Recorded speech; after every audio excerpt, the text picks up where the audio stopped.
अंतर्गत चालणारा हा समाज आणि ही आपली भारत देश आणि भारतीय संविधान, या संविधानाच्या अंतर्गत आज संपूर्ण देशभरात आपण आपली लोकशाही जगवत आहोत आणि समाजाच्या कल्याणोपयोगी काम या ठिकाणी पार पाडत आहे।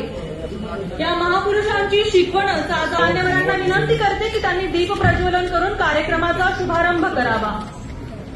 अंधारातून प्रकाशाकडे, अज्ञानातून ज्ञानाकडे, अन्यायातून न्यायाची वाटचाल आहे आणि दीप ज्योती परब्रह्म, दीप ज्योती जनार्दन, दीपो हरतु मे पापम, दीप ज्योतून नमस्तुते नमस्तुते।